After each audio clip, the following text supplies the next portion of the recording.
Hey YouTube, it's Charles the Redneck Nerd coming at you with another video. This one about the Becker BK9 Combat Bowie,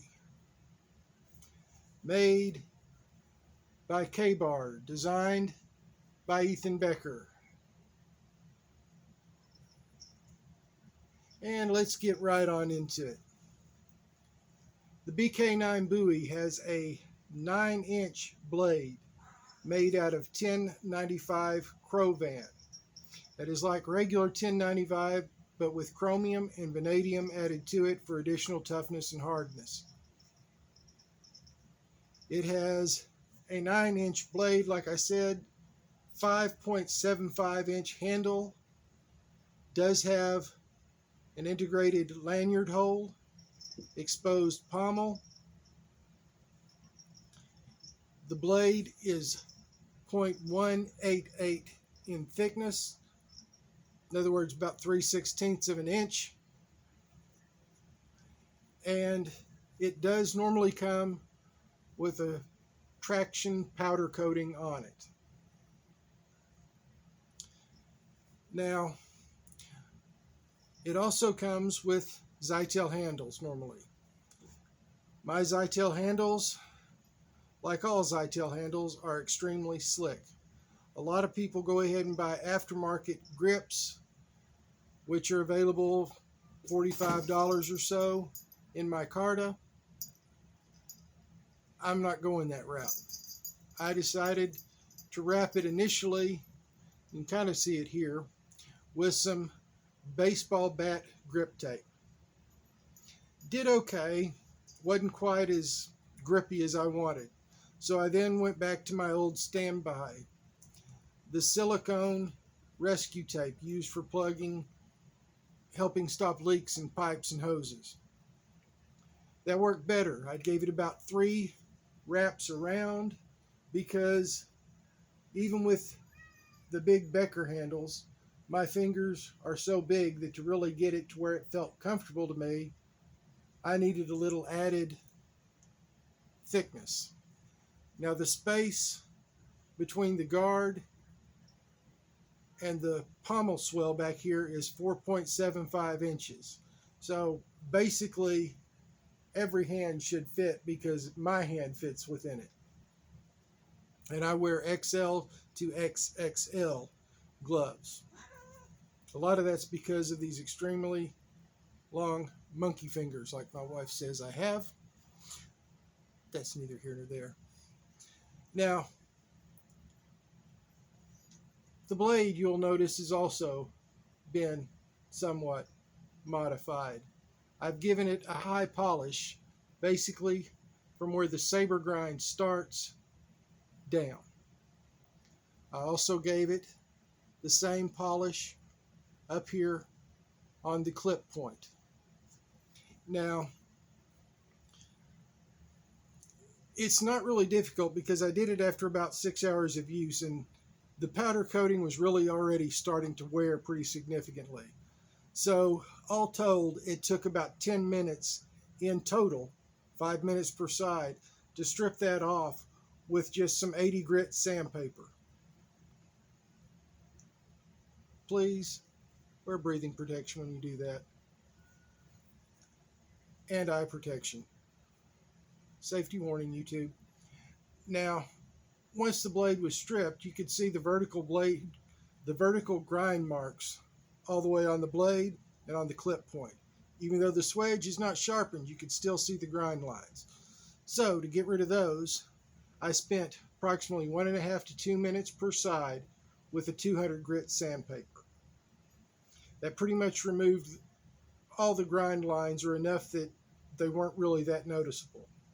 I then moved on to a 600 grit sandpaper. Again, about 1.5 to 2 minutes per side. At that point, I moved up to 1,000 grit sandpaper. Now, 1,000 grit sandpaper at this level, for after another 2 minutes on per side, will leave you with a fairly good satin finish on a blade. I wanted to see it if it would work to get it up to a high polish. So I then went to 1500 grit for 2 minutes per side. Then we took it to 2 minutes per side at 2500 grit. Then 2 minutes per side at 3000 grit. So all told, that's about a half hour per side. So in an hour, I had a knife that was basically mirror polished from the saber grind down and on the swedge. I like the looks of it. This knife has been used to chop logs up to 4 inches in thickness. It has been used to baton for kindling for our fireplace, logs 4 inches in thickness. It has never had a problem, has not chipped, has not rolled, has not dinged. In up to 3 hours of actual work at a time, pretty much a constant 3 hours chopping, batoning, delimbing things around the yard. It only takes about 10 swipes on a fine ceramic rod at a 25-degree angle to bring this back up to hair shaving sharp. Now, what y'all don't realize is this is going to be the second time I've done this test and the second time I've explained everything because my phone suddenly decided to stop working and not recording and quit telling me. Very nice of it till I went to upload. So, and of course I'm going to get some problems this time. Oh well.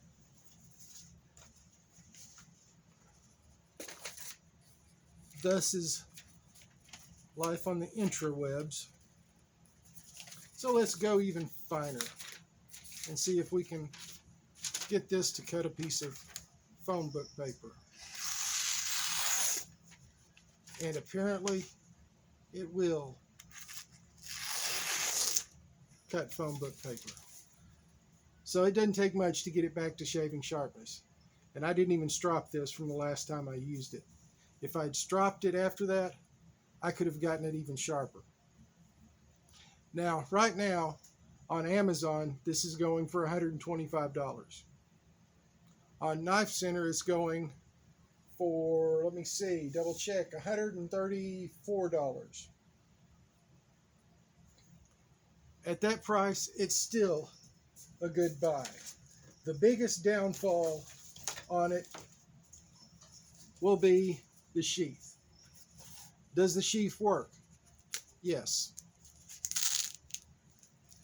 Velcro back here will take a fairly large belt. Does have a strap here. Does have a spot for you to tie it down on your leg. It is MOLLE compatible.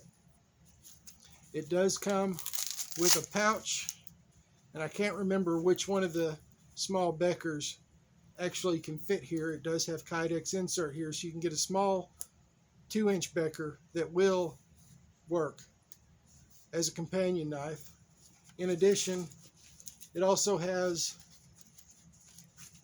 a pouch that you can easily store a ferro rod, sharpener, and a few other little minor things in.